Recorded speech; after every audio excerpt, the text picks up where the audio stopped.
Hello, my name is Yeonhee Cho. I'm a PhD student at University of Washington.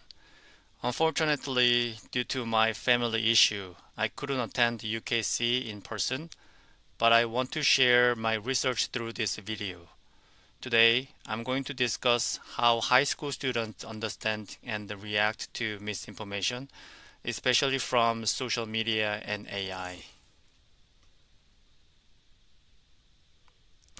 To start, it's important to recognize today's teenagers are always online, which makes them more likely encounter misinformation.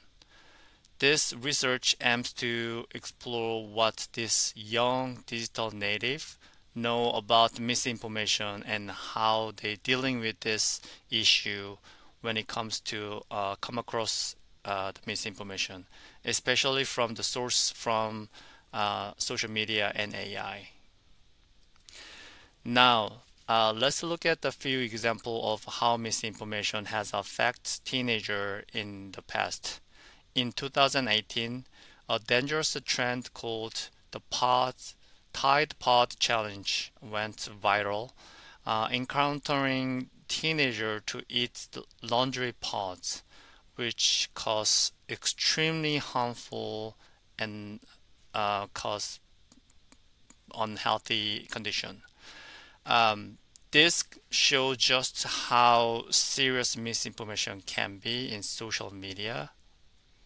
And the following year, in 2019, another harmful challenge emerged, the Momo Challenge. This viral sensation spread fear by urging teens to harm themselves, and suddenly it led to some tragic outcomes, which is suicide.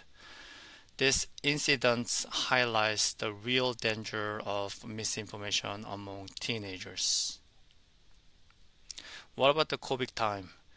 There was a lot of misinformation about vaccination, which led to confusion and hesitation among all age, including teens. It's clear that misinformation can have a serious consequence during the critical times like global health crisis. So, why is misinformation particularly concerning for teenagers? As we've seen from these examples, misinformation can directly or indirectly influence a teenager's life, sometimes with devastating effects. Understanding these impacts is crucial for helping them navigating the digital world safely. This brings us to some important questions. How do teenagers perceive misinformation? Do they really understand what it is? Do they recognize the seriousness of misinformation, especially when AI is involved? And finally, what strategies can help them combat these challenges effectively? We focus teenagers because they are what we call the digital native. They are growing up with technology always online. They're heavily influenced by the social and emotional factors like peers, pressure. This constant the connectivity makes them both tech savvy and vulnerable to effect of the misinformation. And teenagers are also heavy user of the social media. In fact, over half of the US youth have their own social media accounts. Study shows that teens between the age of 13 to 17 are more likely to believe online conspiracy theories than adults, which underscore the need to understand and address their interaction with misinformation. Interestingly, teenagers are aware of their heavy social media usage and the impact it has socially and emotionally. They often feel connected through the social media, but they also aware of the problem it can bring it like misinformation. So this awareness is the first step to in addressing this issue. So you will hear one of the teenagers interview from the PBS News.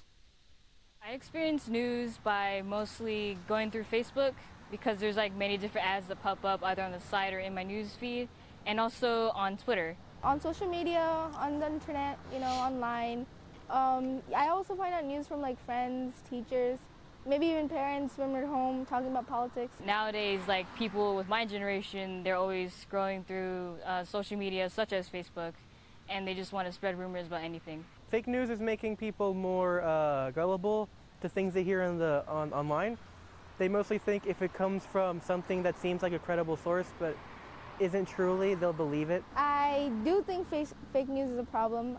Most of the time, mostly because people tend to believe whatever is on the internet. Without journalists, we won't have people going out there looking for what is true and what the public needs to know.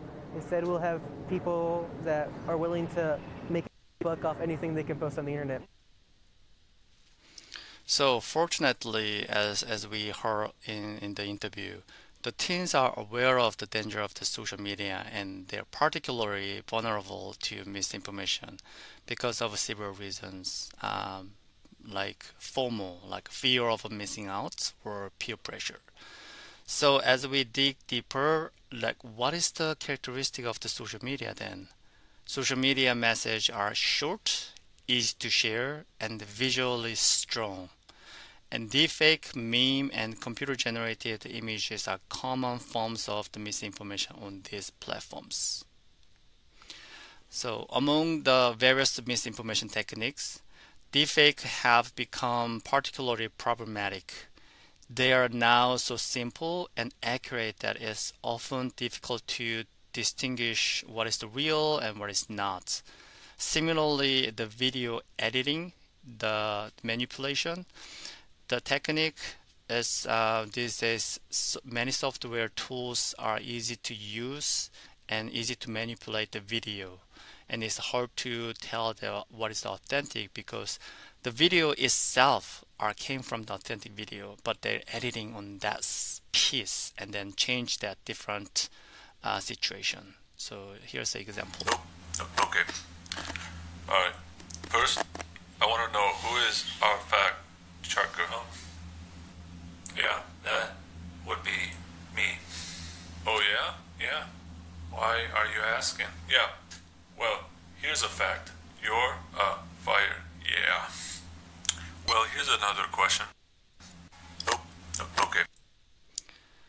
So as you see here, that's just making a comic video, but people just editing and making funny video or meme or really easy to manipulations the video. So to solve this problem, there's a lot of the strategy to fight misinformation, like inoculation or pre-bunk. These are methods aimed to prepare people to recognize and reject false information before they encounter it. However, these methods do not always work well with the teenagers. So one significant gap we are identify is teenagers are often less engaged with the traditional interventions against misinformation. This really highlights the need for more tailored approach that resonates with younger people, and if what is the effective way to address this problem to solve the problem with teenagers. One promising approach is game-based learning. Games can be a powerful tools for teaching and learning because they're fun and engaging, and it can be designed to reinforce important lessons. For teenagers who are often dragged to interactive and then social activity, this approach could be particularly effective.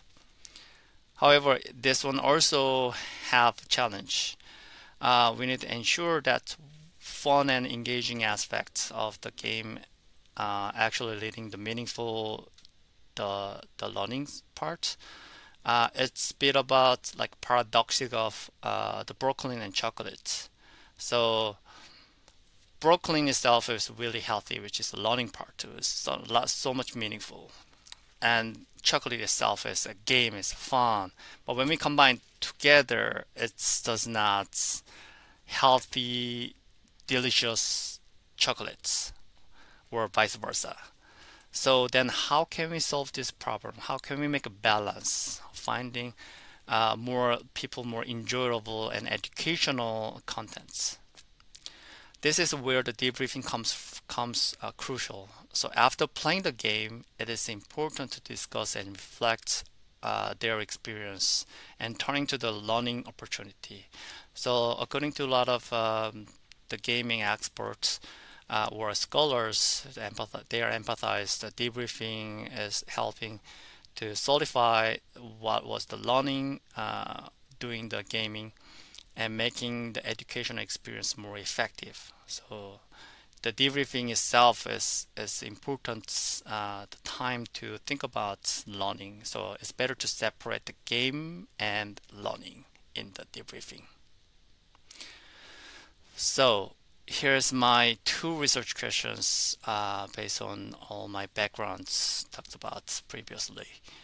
What do high school students currently know about misinformation, especially from the social media and AI?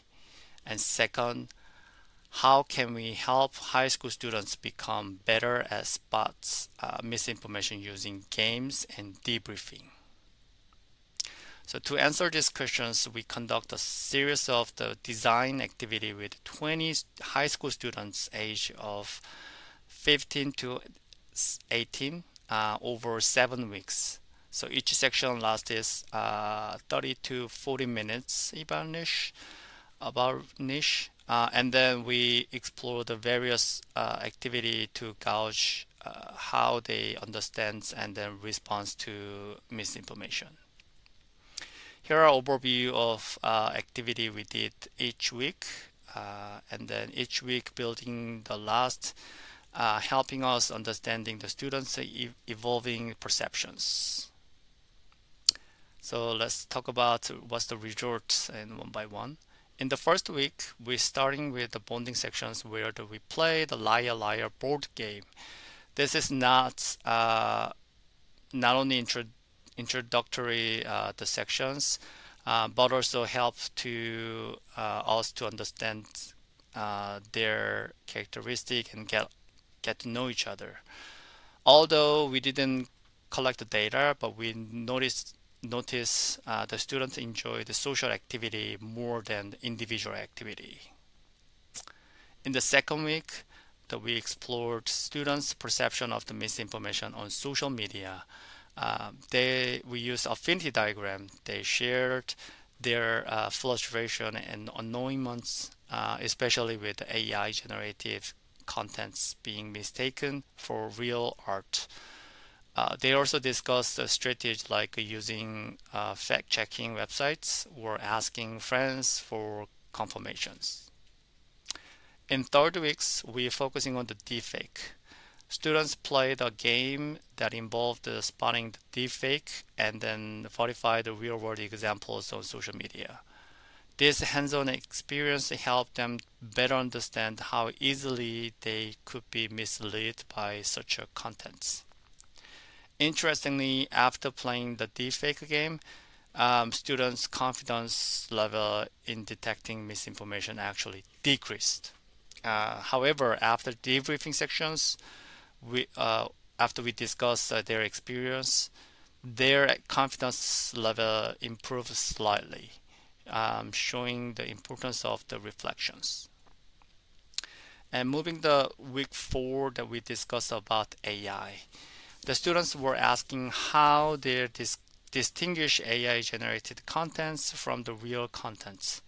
So while we were mostly focusing on the positive aspect of the AI, they didn't always recognize the potential drawbacks.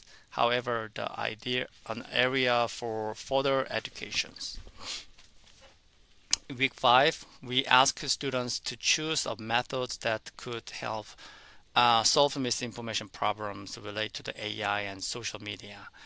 Then then they draw the situation and add some contents to better understand the challenges and benefits of each method. Interestingly, most of students felt the mini games would be the effective tools for reflecting on their gaming experience. So this suggests the interactive and the engaging method could be the key to effective learning. And week 6, we continue explore the idea of the mini games by asking students about their preference. But unfortunately, this activity wasn't very successful because the students focusing more personal opinion than the task at hand. So this highlights the challenge of the keeping discussion on track.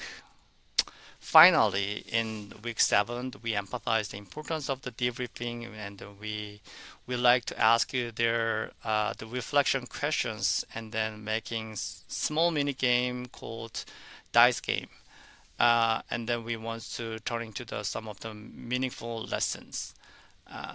So the idea is they design the mini game and incorporating the debriefing element to making learning more interactive.